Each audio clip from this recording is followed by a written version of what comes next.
अस्सलाम वालेकुम नाजरीन। प्रोग्राम का नाम है मेरा इंतखाब सुखन, जिसमें हम दुनिया भर के शोरा जो हैं उनका तारफ़ हासिल करते हैं, उनका कलाम सुनते हैं, उनकी नज़में सुनते हैं। बाज़ दफ़ा वो खुद पढ़ते हैं, बाज़ दफ़ा किसी की आवाज़ में सुनते हैं। अभी एक दो दिन पहले मुझे बहुत ही प्यारी आवाज़ में एक नज़म मौसूल हुई, बहुत मज़ा आया सुन के। मैंने सोचा कि ये किन की आवाज़ है और ये किन का कलाम है, ताकि तारफ़ तो हासिल किया जाए, ना सिर्फ ये मेरे तक बल्कि पूरी दुनिया में ये आवाज़ जानी चाहिए। बहुत ही प्यार और मोहब्बत और अमन का पैगाम था। तो मेरी खुशकिस्मती है कि वो यूरोप में ही हैं, शायर भाई भी हमारे वो यूरोप में हैं, और जो जिन्होंने नज़म पढ़ी है वो भी यूरोप में हैं। तो इंशाल्लाह हम थोड़ा सा तारफ़ आज लेंगे। तो मैं चलता हूँ यूके, वहाँ हमारे साथ हैं तारक अनवर बाजवा साहब, और डॉक्टर भी हैं। तो मैं इनसे थोड़ा सा तारफ़ हासिल करूँगा, फिर इनकी नज़म सुनेंगे, फिर नाजरीन इनसे हम इंशाल्लाह प्रोग्रामों का सिलसिला जारी रखेंगे, ना सिर्फ शायरी तौर पे बल्कि इनके जो बड़े दिलचस्प वाक़यात हैं इनकी ज़िंदगी के, वो पता करेंगे। इन्होंने मुल्क और कौम की जिस तरह खिदमत की है वो पता करेंगे। आज का प्रोग्राम सिर्फ इनकी जो नज़म मैंने सुनी है वो मकसद है आप लोगों को सुनाने का। जी अस्सलाम वालेकुम। वालेकुम अस्सलाम रहमतुल्लाह। आप ठीक ठाक हैं? जी अल्हम्दुलिल्लाह नसीर साहब, बहुत शुक्रिया, आपने दावत दी मुझे अपने टीवी पे आने की। आपका शुक्रिया। आपने ज़बरदस्त किस्म का कलाम का, ज़बरदस्त किस्म का उन्होंने सुनाया भी है, पढ़ा भी है। तो ये मैं पता करूं, पहले ही मैं सवाल जरा पूछ लूं।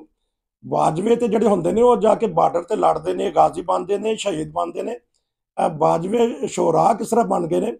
ਇਹ ਨਾ ਕਹਿ ਦੇਣਾ ਕਿ ਅਲਾਮਾ बाजवे ਇਕਬਾਲ ਬਾਜਵੇ ਸਨ। बाजवे लड़ते ही नहीं, बाजवे भाई भी करते थे। हाँ तो हाँ, ਤੇ ਹੁਣ ਇਹ ਨਾ ਕਹਿ ਦੇਣਾ ਕਿ ਅਲਾਮਾ ਇਕਬਾਲ ਬਾਜਵੇ ਸੀ ਔਰ ਫੈਜ਼ ਅਹਿਮਦ ਫੈਜ਼ ਬਾਜਵਾ ਸੀ ਔਰ ਅਬੈਦੁੱਲਾ ਅਲੀਮ ਬਾਜਵਾ ਸਨ। ਉਹ ਸਾਰਿਆਂ ਨੂੰ ਪਤਾ ਕਿ ਕਿਹੜੀ ਕੌਮੀਅਤ ਦੇ ਨਾਲ ਸੀ। ਇਹ ਸ਼ੌਕ ਕਿਸ ਤਰ੍ਹਾਂ ਪੈਦਾ ਹੋ ਗਿਆ? बस से बरकत खिलाफत दी है, खिलाफत के साथ रहते हैं हम, और यही मकसद था यहाँ आने का। जी मैं यहाँ यूके में आया था 1990 में आया था। जी तो मकसद तो उस वक्त वहाँ से पाकिस्तान से आने का मकसद था कि अफ्रीका में जो हमारे हॉस्पिटल्स हैं वहाँ पे हमारी जो एक वक्फ होता है, आर्जी भी होता है, मुसलसल भी होता है। तो मैं आर्जी वक्फ करके 3 साल के लिए अफ्रीका जाने के लिए यहाँ पे आया था, और यहाँ फिर पोस्ट ग्रेजुएशन मैंने सर्जरी में किया। उसी हुजूर अनवर हज़रत खलीफतुल मसीह राबे अल्लाह ताला उन पर रहम फरमाए, आमीन। उनकी इजाज़त से मैंने यहाँ पे फिर पोस्ट ग्रेजुएशन किया सर्जरी में। तो बस ये खिलाफत की सोबत है और एमटीए की सोबत है कि जिसमें इंसान जो है शायरी की तरफ माइल हो जाता है। हमारे ज़बरदस्त। खानदान में इंशाल्लाह ऐसी हम कोई आपसे ना मुकम्मल आपका प्रोग्राम लेंगे, क्योंकि आप खिलाफत के पास आए, खिलाफत के ही होके रह गए और धुनी जमा के बैठ गए, खिदमत भी कर रहे हैं मुल्क और कौम की, यहाँ की भी खिदमत कर रहे हैं। तो जो आपने कलाम लिखा है, तो मैं चाहता हूँ कि एक दो मिसरे वो सुनाएं, फिर जो बहुत ही प्यारी आवाज़ में उन्होंने पढ़ा है तो फिर नाज़रीन को हम दिखाएंगे, सुनाएंगे। और बहुत ही प्यारा कलाम है। अगर आप एक आध मिसरा आपके ज़हन में है, क्योंकि शायर हजरात के पास बहुत सारे मवाद होते हैं, बाज़ दफ़ा ज़हन में नहीं आता, तो मैंने बगैर जी तैयारी के आपको टेलीफोन कर दिया। तो बता दीजिएगा, फिर इंशाल्लाह हम आपसे इजाज़त लेंगे। जी जी जी मैं अर्ज करता हूँ कि ये कुछ कुछ दिन पहले हमारे एक दोस्त मुबारक राना साहब वो निकले थे, हजरत खलीफतुल मसीह अल खामिस सैयदुल्लाह ताला इब्न अज़ीज़, जो सारी दुनिया को अमन और सुलह का पैगाम दे रहे हैं कि खुदा की तरफ आओ तो तुम्हें जो है अमन मिलेगा। तो उस मौके पर भी मैंने एक नज्म कही थी उनके लिए कि वो उसका एक शेर आपको सुनाता हूँ कि पैगाम अमन लेके एक दीन का सिपाही घर से निकल पड़ा है, दें इसकी हम गवाही, पैगाम सुन के उसका हो वो असर दिलों पर, बजाएं इससे पहले दुनिया की हो तबाही। तो ये पैगाम हज़रत खलीफतुल मसीह अय्यदहुल्लाह ताला इब्न अज़ीज़ का है। तो इसके बारे में ही जो सुलह और अमन का पैगाम है, वो मैंने एक नज़्म लिखी है जो खालिद भट्ट साहब ने पढ़ी भी है बड़ी खूबसूरत आवाज़ में। जी तो उसके चंद अशार भी आपको सुना देता हूँ जी तहत में कि मोहब्बत अमन सुलहो आशनी के आशती के सब मानी का, मोहब्बत अमन सुलहो आशती के सब मानी का, लिखा जाएगा पहला बाब इनसे शादमानी का। वाह بھلا ہے کون جس نے خواب یہ دیکھا نہیں ہوگا، جی سکون قلب ہو جس میں میسر حکمرانی کا، واہ تم اپنا پیار سب کو بانٹ کر دیکھو تو پاؤ گے، جی کوئی تو منتظر ہوگا محبت کی نشانی کا۔ یہ پیغام حضور نے اس دفعہ جلسے پہ بھی دیا ہے کہ پیار کے ساتھ لوگوں کا دل جیتنا ہے، اور اس کے بارے میں کہا ہے کہ ہوئی مرشد کے منہ سے نہر جاری علم و عرفاں کی، واہ سخن اس کا لگے جیسے ہو دریا ایک روانی کا، کوئی بہرا ہے یا اندھا تو اس کا دوش اس کے سر، جی کسی کے پاس بھی حل تو نہیں ہے بدگمانی کا، جی حفاظت کا تو سارا بوجھ اس نے لے لیا سر پر، واہ مکلف میں تو اتنا ہوں کہ سوچوں پاسبانی کا، جی خدا کی بارگاہ میں گڑ گڑانا اور دعا کرنا، واہ نہیں پھر لوٹ کر آتا زمانہ یہ جوانی کا۔ واہ اور آخری شعر ہے، مقطع ہے کہ کہاں طارق رہا باقی کوئی شکوہ زمانے سے، جی خیال آیا دلوں کو جیتنے کا رت سہانی کا۔ تو یہ نظم ہے جو انہوں نے خالد بٹ صاحب کی پڑھی ہے، بڑی بہت شکریہ۔ انشاءاللہ ہم خالد بٹ صاحب کی آواز میں نظم سنیں گے، اور ناظرین امام جماعت احمدیہ بار بار امن کی طرف بلا رہے ہیں۔ اگر دنیا میں امن قائم ہوگا، بھائی چارہ قائم ہوگا تو پھر ترقی کر سکیں گے، ورنہ تباہی ہے۔ تو باجوہ صاحب کا ہم کلام سنتے ہیں بہت ہی خوبصورت آواز میں۔ آپ کا بہت شکریہ، انشاءاللہ آپ سے رابطہ رہے گا۔ چلیے سنیے ناظرین ان کا کلام۔ بہت اوکے جی، شکریہ۔ اوکے جی، السلام السلام علیکم۔ علیکم۔ محبت امن صلح و آشتی کے سب معنی کا،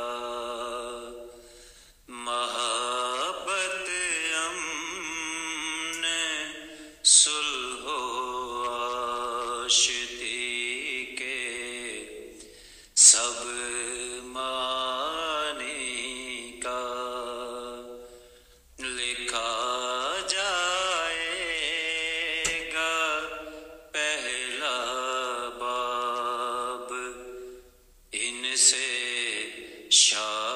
شادمانی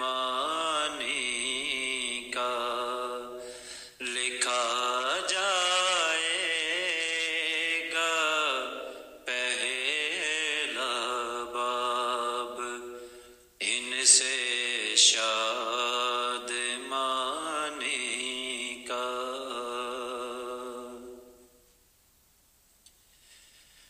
بھلا ہے کون جس نے خواب یہ دیکھا نہیں ہوگا،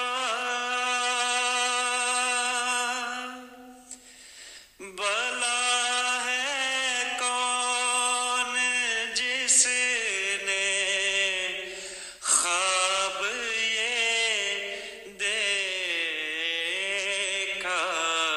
نہیں ہوگا، سکون قلب ہو جس میں میسر حکمرانی کا، تم اپنا پیار سب کو بانٹ کر دیکھو تو پاؤ گے، تم اپنا پیار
سر کسی کے پاس بھی حل تو نہیں ہے بدگمانی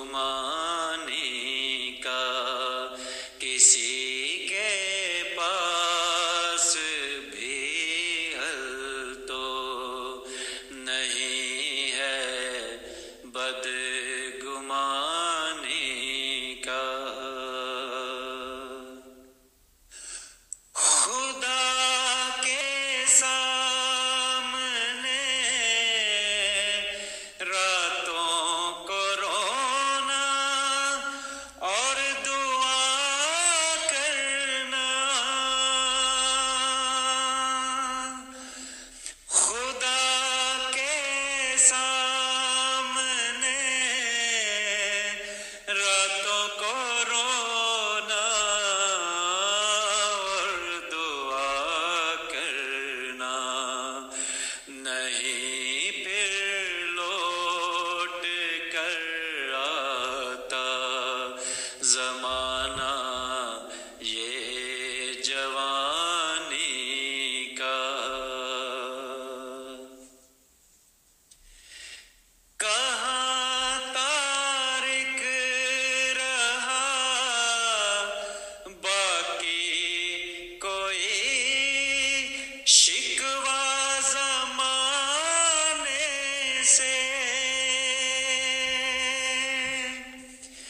کہاں تارک رہا باقی کوئی شکوہ زمانے سے۔ خیال آیا دلوں کو جیتنے کا، رت سہانی کا، خیال آیا دلوں کو جیتنے کا، رت سہانی کا۔ محبت امن صلح و عاشقی